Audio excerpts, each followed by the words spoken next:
आगे बढ़ते हैं यूनिट टू में हम देखने जा रहे हैं RL series circuit, RC series circuit और आरएलसी सीरीज सर्किट।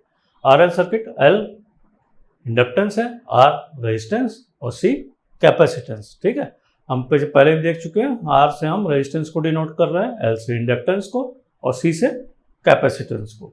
सबसे पहले हम शुरू कर रहे हैं आरएल सीरीज सर्किट। ठीक है, आरएल सीरीज सर्किट मतलब एक रेजिस्टेंस आर और एक इंडक्टेंस एल सीरीज में कनेक्टेड है। Let us consider A register and an inductor in series. If V is the RMS voltage, RMS value of applied voltage, then I will be the RMS value of current drawn by the circuit, I current। ठीक है, यहाँ पर हमने V RMS voltage apply किया है। The voltage across resistance R equals to VR equals to IR। ठीक है, simple ohms का नियम। यहाँ पर करंट और रेजिस्टेंस का मल्टीप्लिकेशन हमें रेजिस्टेंस पे होने वाले वोल्टेज ड्रॉप को बताएगा। Where VR is in phase with current I। The voltage across inductor L will be VL equals to IXL। IXL क्या है? इंडक्टिव इम्पिडेंस को हम XL से शो कर रहे हैं। ये पिछली क्लास में हमने देखा था। XL इक्वल्स टू 2πfL या इसी को हम लिखते हैं omega L।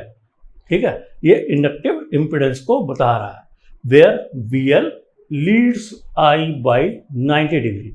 The applied voltage V is in the phasor sum of two voltage drops VR and VL।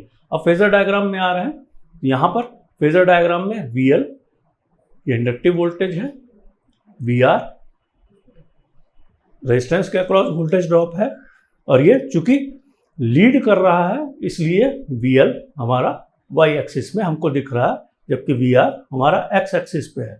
ठीक है, V टोटल V ये अप्लाइड वोल्टेज है। ठीक, तो फाई यहाँ पर वोल्टेज के बीच का एंगल है। ठीक, अब इम्पीडेंस ट्रायंगल को अगर हम देखेंगे तो R X एक्सिस में है, XL Y एक्सिस में है और Z मेरा यहां से यहां पर रिजल्टेंट इंपीडेंस को शो कर रहा है। ठीक है, अब आगे बढ़ते हैं। फ्रॉम द फेजर डायग्राम, जो फेजर डायग्राम हमने देखा है उसमें ये V इक्वल्स टू क्या होगा? Square root of VR square plus VL का स्क्वायर। अब ये सिंपल क्या है? पाइथागोरस थ्योरम लगा रहे हैं। पाइथागोरस थ्योरम में हाइपोटेन्यूज इक्वल्स टू हाइपोटेन्यूज का स्क्वायर इक्वल्स टू बेस का स्क्वायर प्लस परपेंडिकुलर का स्क्वायर। ठीक है, तो ये हाइपोटेन्यूज है मेरा V, जिसको हम कर्ण बोलते हैं। ये VR मेरा आधार है और VL मेरा लंब है। ठीक है, तो ये VR की वैल्यू रख दिया IR स्क्वायर प्लस IXL का स्क्वायर और I square root of R square plus XL का स्क्वायर। ठीक, तो मेरा I क्या हो जाएगा? Applied voltage V upon square root of R square plus XL का स्क्वायर। ठीक है, तो यहाँ पर इसको हम इस तरीके से लिख रहे हैं I equals to V upon Z, जहाँ पर Z मेरा इम्पीडेंस है, total impedance, and it is equals to R square plus XL का स्क्वायर। ठीक है, अब इसमें ये हमें इम्पीडेंस ट्रायंगल पे भी वही मिल रहा है, सेम है। R रेजिस्टेंस, बेस है XL, इंडक्टिव इम्पीडेंस मेरा Y एक्सिस में है और Z इफेक्टिव इम्पीडेंस है। ठीक है, यहाँ भी मैं पाइथागोरस थ्योरम लगाऊंगा तो मुझे यही मिलेगा। ठीक, where Z is the impedance of circuit equals to R square plus XL का स्क्वायर। ठीक, from the phasor diagram tan phi equals to VL upon VR। ठीक है, VL अपॉन VR। ठीक, और IXL upon IR value substitute किया मैंने inductive voltage drop और resistance के क्रॉस होने वाले वोल्टेज ड्रॉप पे, तो मुझे XL अपॉन R मिला। ठीक है, फाई इक्वल्स टू क्या हो जाएगा? Phi equals to tan inverse XL upon R and also cos phi equals to VR upon V। ठीक, VR अपॉन V मेरा cos फाई है। cos फाई मतलब base upon hypotenuse B upon H. ठीक है, तो यहां पर भी मैं निकालूंगा तो cos phi equals to R upon Z मिलेगा। फाई क्या है? मेरा पावर फैक्टर। cos फाई मेरा पावर फैक्टर को बता रहा है। ठीक है, ठीक, यहां तक क्लियर है। ये हम क्या देख रहे हैं? RL सीरीज सर्किट में ऐसा हो रहा है। तो मुझे cos phi equals to R upon Z मिल रहा है, जो कि इंपॉर्टेंट है। ठीक है, और जेड मुझे याद रखना है, जेड इम्पिडेंस है, टोटल इम्पिडेंस है, जो आर स्क्वायर प्लस एक्सएल का स्क्वायर होता है। ठीक, आगे बढ़ते हैं। From the phasor diagram we can draw the impedance triangle. अब impedance triangle as shown in figure, ये इम्पिडेंस ट्रायंगल है। ठीक, we have power P equals to V I cos phi, और सब्स्टिट्यूट करने पर, वैल्यू सब्स्टिट्यूट करने पर we I, we बराबर आई जेड, आई वैसे के वैसे ही है, कॉस फाई अभी हमने निकाला, आर अपॉन जेड, तो ये जेड कैंसिल आउट हो जाएगा और मुझे मिलेगा आई स्क्वायर आर।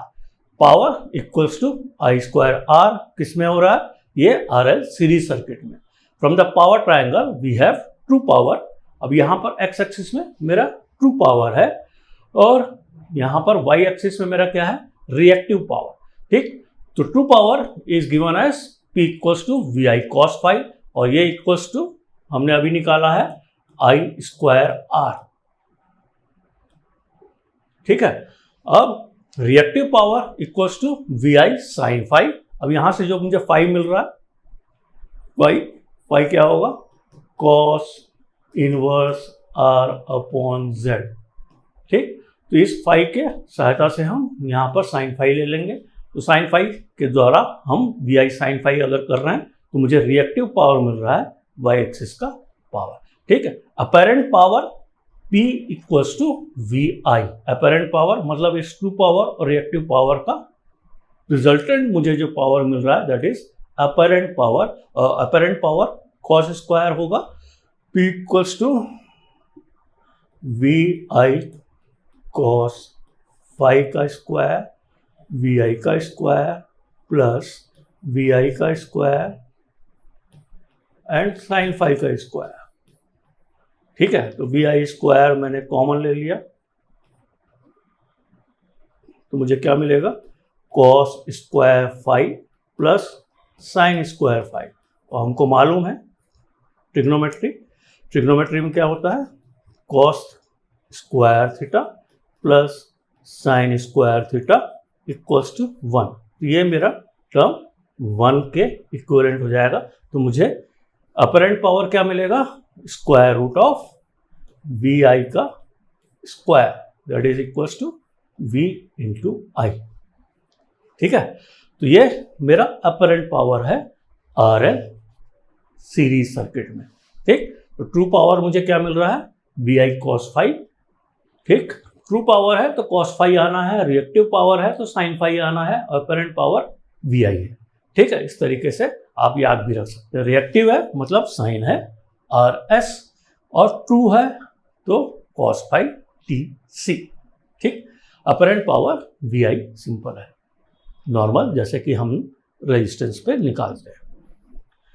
आगे बढ़ते हैं, अगला है आरसी सीरीज सर्किट। अब जैसे आरएल सीरीज सर्किट में हमने देखा था रेजिस्टेंस और इंडक्टेंस दोनों सीरीज में थे, यहाँ पर रेजिस्टेंस और कैपेसिटेंस दोनों सीरीज में है, और वोल्टेज आरएमएस अप्लाइड वोल्टेज है। Let us consider a resistor and capacitor in series.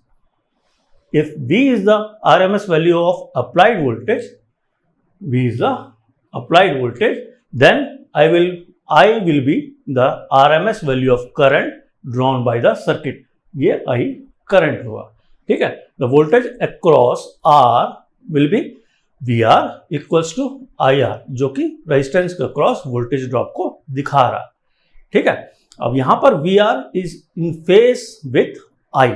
ठीक, the voltage across capacitance C equals to IXC, where IXC is the voltage drop across capacitor C। ठीक है, again जैसे XL में था वैसे ही XC equals to क्या होता है? 1/2 पाई FC। यहाँ पर F फ्रीक्वेंसी है, C कैपेसिटेंस है। ठीक है, या हम इसको भी लिख सकते हैं ओमेगा सी, जहां पर ओमेगा इक्वल्स टू क्या है मेरा 2 पाई एफ, जिसे हम एंगुलर फ्रीक्वेंसी भी बोलते हैं। ठीक है, द अप्लाइड वोल्टेज वी, अब यहां पर V C lags I by 90 degree. ठीक है, वहां पर लीड कर रहा था, कैपेसिटर है तो लैग करेगा, इसलिए ये रिवर्स डायरेक्शन में। इंडक्टेंस से मुझे यहां पर कहीं मिला था, ठीक है, पॉजिटिव डायरेक्शन में मिला था, यहाँ पे लैग कर रहा है, इसलिए नेगेटिव डायरेक्शन में ये 90 डिग्री लैग को दिखा रहा है। ठीक है, the applied voltage V is the phasor sum of two voltages drop VR and VC। अब इनका अगेन पाइथागोरस थ्योरम लगा रहे हैं। पाइथागोरस थ्योरम लगाने पर V equals to square root VR square plus VC का स्क्वायर। अब वैल्यू सब्स्टिट्यूट करेंगे तो हमें मिलेगा I square root R square plus XC square. R square plus XC square क्या है? मेरा इम्पीडेंस है। अब यहां पर impedance Z equals to R square plus XC का स्क्वायर। इसके पहले जब इंडक्टेंस हमने लिया था तो वहां पर मुझे मिला था R स्क्वायर प्लस XL का स्क्वायर, बाकी सब कुछ सेम मिला था। ठीक है, तो इंडक्टेंस और कैपेसिटेंस में सिर्फ इम्पीडेंस में मुझे परिवर्तन दिख रहा है। फेजर डायग्राम में मुझे 90 डिग्री लैग कर रहा है, इसका मतलब मुझे नेगेटिव डायरेक्शन में बनाना है कैपेसिटर वोल्टेज। ठीक है, VR वोल्टेज अक्रॉस रेजिस्टेंस में कोई परिवर्तन नहीं है, सिंपल कैपेसिटेंस वोल्टेज पर मुझे फर्क पड़ रहा है। ठीक, अब इम्पीडेंस ट्रायंगल वही सेम चीज है। इम्पीडेंस ट्रायंगल में मुझे हाइपोटेन्यूज में Z दिख रहा है, Z इक्वल्स टू R का स्क्वायर और XC का स्क्वायर, तो मुझे effective impedance RC series circuit में मिल जाएगा।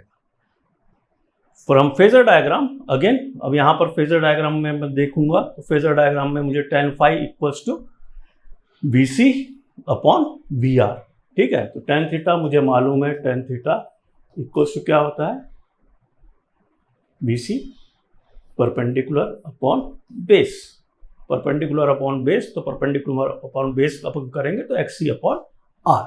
ठीक है, अब यहां पर phi equals to tan inverse XC upon R होगा। ठीक है, from the phasor diagram we can draw the impedance triangle as shown in figure. ये इम्पीडेंस ट्रायंगल है जो अभी हमने चर्चा की। From the impedance triangle cos phi equals to R upon Z we have, जैसे कि वहां निकाला था वैसे यहां पर VI cos फाई और वैल्यू सब्स्टिट्यूट करेंगे तो हमें क्या मिलेगा? V इक्वल्स टू IZ, ये V की वैल्यू है, I वैसे का वैसे ही है, और cos phi equals to R upon Z। अब इनको इक्वेट करेंगे तो मुझे क्या मिलेगा? I ऑफ Z, ये V की वैल्यू है I, और cos फाई की वैल्यू R अपॉन Z, तो Z कैंसिल आउट हो गया तो मुझे क्या मिला? I square R। ठीक है, अब ये क्या है? ये क्या है? ये मेरा ट्रू पावर है। ठीक है, जिसको हम ट्रू पावर लिखेंगे TP, जैसे वहां पर था। ठीक है, अब रिएक्टिव पावर है तो सिंपल सी बात है कि ये कॉस की जगह पर हम साइन का इस्तेमाल करेंगे, और अपरेंट पावर मतलब दोनों का V इंटू आई का ये अपरेंट पावर है। ठीक है, रिएक्टिव पावर में क्या होगा? रिएक्टिव पावर में VI sine phi.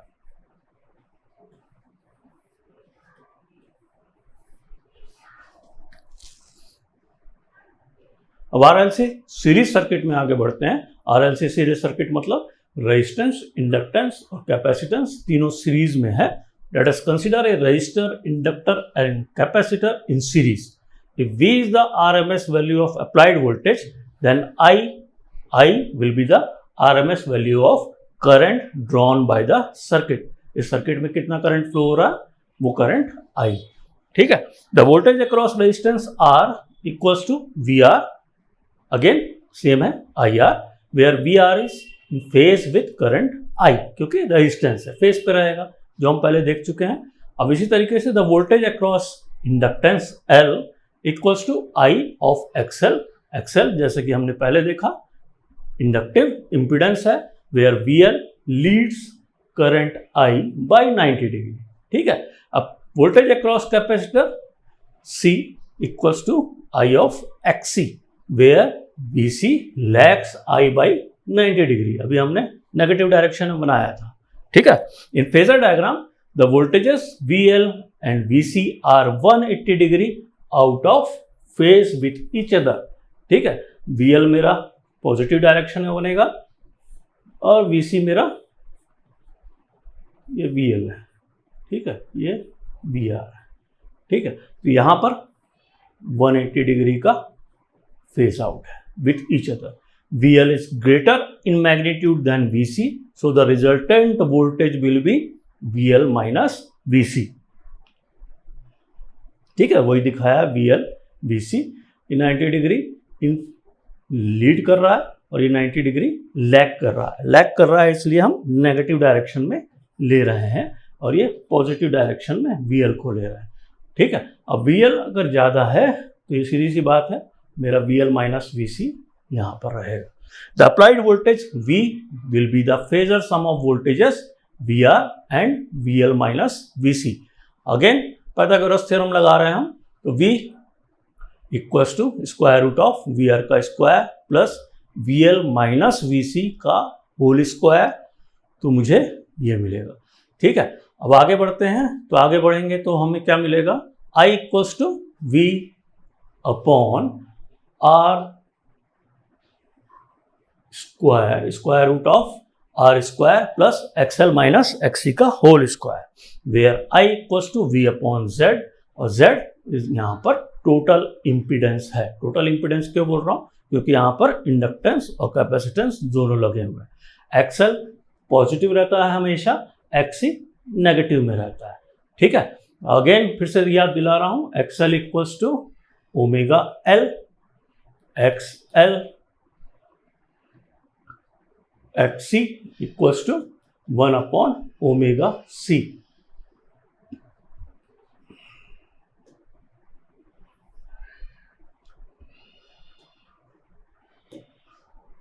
XL equals to omega L और XC equals to 1 upon omega C, where omega equals to 2 pi F, F is the frequency, ठीक है। तो ये मेरा total impedance, effective impedance square root of R square plus XL minus XC का whole square. From the phasor diagram again tan phi equals to VL minus VC upon VR, और value substitute करेंगे VL VC और VR की, तो मुझे मिलेगा XL minus XC upon R, और phi equals to tan inverse XL minus XC upon R, ठीक है। अब cos phi R upon Z जैसे पहले निकाला था, और ये P equals to VI cos phi और P equals to I square R। I square R कैसे आया, वैसे ही है जैसे V की वैल्यू रखे और cos phi की वैल्यू रखे, तो मेरा true power P equals to I square R मुझे मिलेगा। ये कंडीशन अभी हमने देखी जब XL ग्रेटर देन XC है, यहाँ पर XL ग्रेटर देन XC है। अब दूसरी, for the condition XL greater than XC from the phasor diagram we find that the current lags the applied voltage by an angle phi which is greater than 90 degree is L kit with XL series, ठीक है। जो मुझे पता था, जो मुझे output मिल रहा था, लगभग वैसा ही मुझे RLC सीरीज सर्किट में मिल रहा है अगर XL ग्रेटर देन XC है, ठीक है। XL ग्रेटर देन XC अगर है तो डोमिनेटिंग इंडक्टेंस हो गया, तो इंडक्टिव इम्पीडेंस मेरा डोमिनेटिंग है, इसलिए ये सर्किट मेरा RL सीरीज सर्किट के जैसा बिहेव करेगा, ठीक है।